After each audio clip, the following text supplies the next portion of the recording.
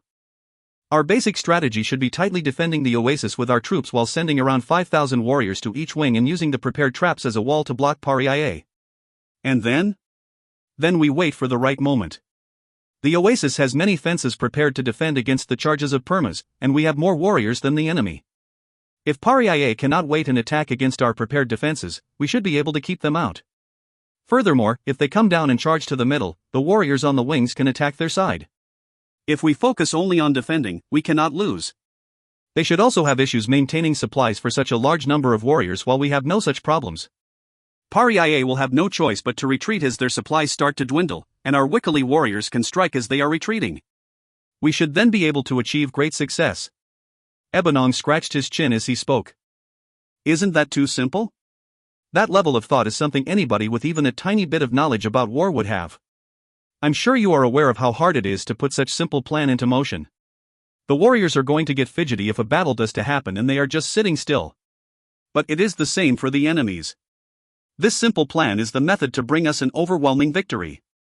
It was to make sure we can put this simple plan into perfect motion that we have dug many traps, prepared the fences, and saved up enough food to feed many warriors. We are 30,000 while they are just 20,000. If we just defend while we have the numbers advantage, the morale of our Wickley warriors is more likely to fall. For 30,000 warriors to defend against 20,000, how cowardly would that seem? Plus, Pariah's warriors might mock us and it would raise their morale instead. That is why it is difficult to put this simple plan into action.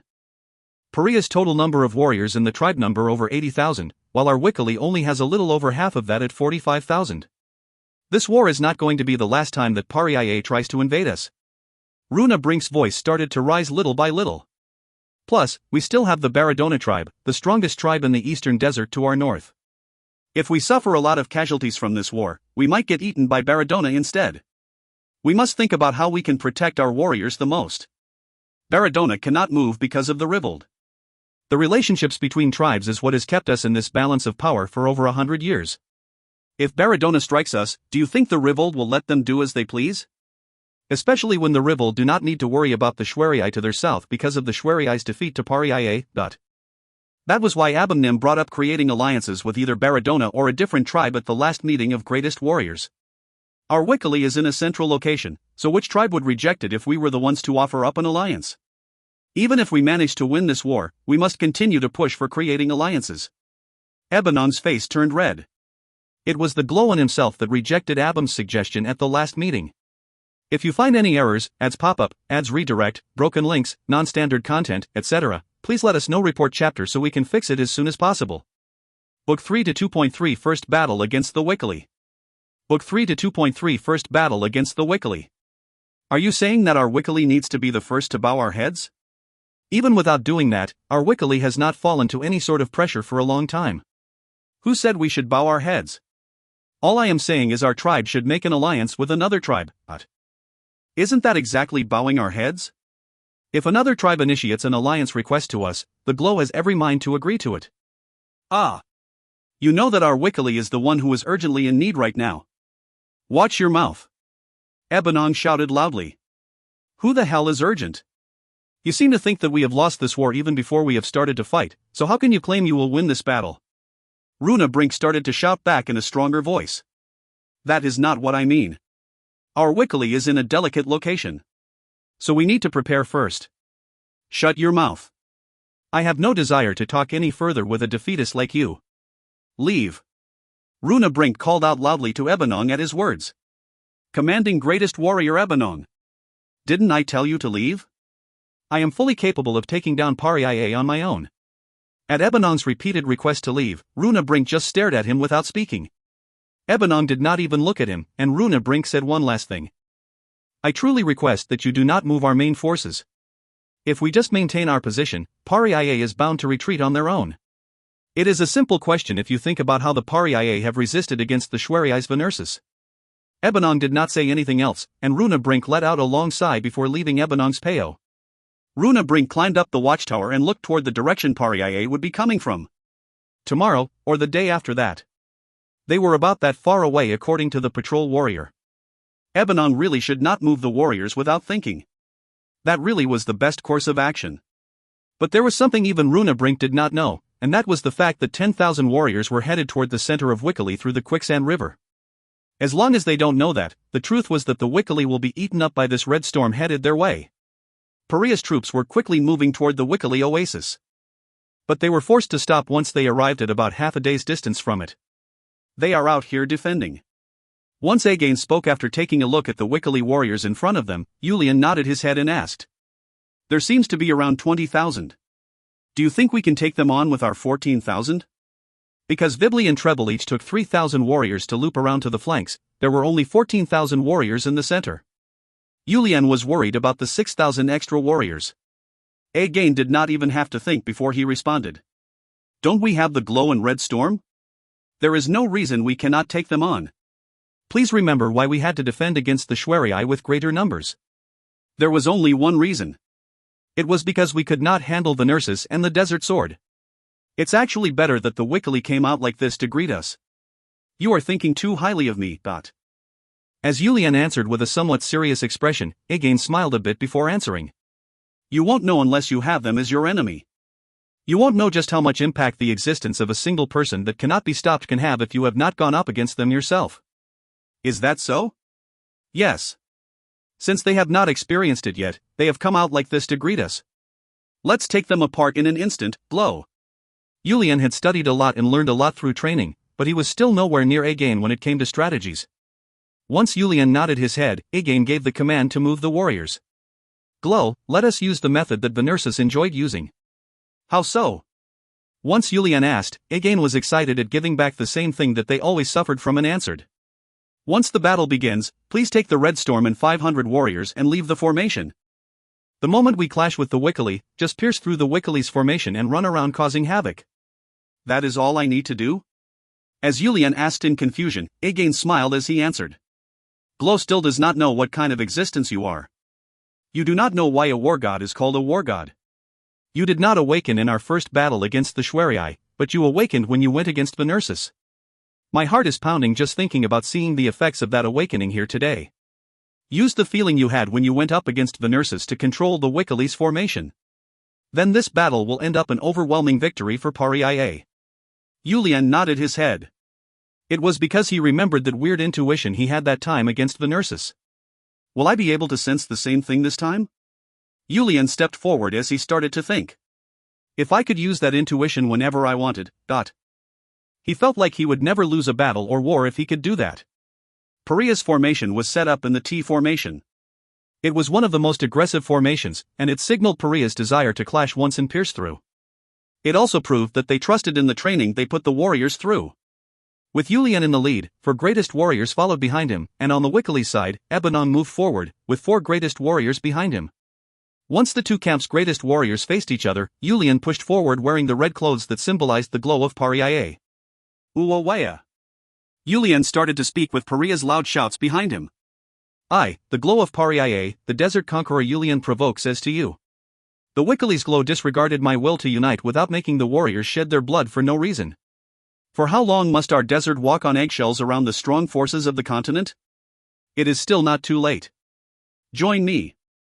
Join me and join Paria as we enter the new stage of the desert. At Yulian's loud shout, Ebanon pushed forward, and this time, it was the Wikkali camp that shouted loudly. Wa-I-A-A. Ebanon shouted loudly along with the shouts behind him. The name of the idiot in front of me is the glow of Paria. You are the one who is shedding the blood of your warriors for no reason. Today, under the orders of Go-Mai-Mao, our great glow of Wikkali, I, the overwhelmingly intelligent, Ebanon al-Baruch, will set your mind straight. Poof. Yulian snorted as he answered. This sword of mine will tell us who made the wrong decision. Is there any warrior brave enough among the Wikkali's greatest warriors to fight me? Ha ha ha. Ebanon laughed as if he was saying that was funny and answered. You really think too highly of yourself. Pride is not one of a warrior's virtues. Our Wikkali's warriors will teach that to you today. A warrior is not all talk. Show it to me with your actions. Ebanon glared at Yulian as he started to think. Whether it is the war god of the West or war god of the East, they are rated too highly. Honestly, it was only the Shwerii and Paria fighting against each other. No other tribes have faced the so-called strength of these war gods. I'm sure these are names they made up because they did not like to lose, so we do not need to pay much attention to it. Thinking that way, Ebanon took a look around at the greatest warriors who came with him. All of them were Exen warriors of the Wikkali tribe. If Ebanon had ever seen Yulian in a battle, he would not have done something as stupid as having a battle of greatest warriors against Yulian. That is, if he had seen how Yulian managed to take an arm of one of the Shwerii's greatest warriors even when he was going up against 2 of them by himself. But Ebanon had not seen that and only considered Yulian to be a decently strong young warrior. Of course he had heard rumors about Yulian, but those are, as they are called, just rumors. The distance that he has walked with his 2 feet are probably more than that puny kid has traveled on top of a perma, and he probably swung his sword more times than Yulian as well. It wasn't carelessness or overconfidence at all, but it was not right for a warrior to be afraid even before battling someone once. At that moment, one of Wikkali's greatest warriors, Shia, caught Ebanon's eyes and pushed forward. He was thinking the same thing as Ebanon. Yawa-op. With a loud grunt, Shia raised the speed of his perma as he rode forward with the intent to slash Yulian into 2 with a single move, and Yulian just smiled as he slowly lifted up his greatsword. It reminded him of his first battle with the Shwerii. He remembered how they had achieved an overwhelming victory by his keeping 3 greatest warriors too occupied to lead the warriors. Remembering the memory of the battle, Yulian could have instantly killed Shia but decided not to do so.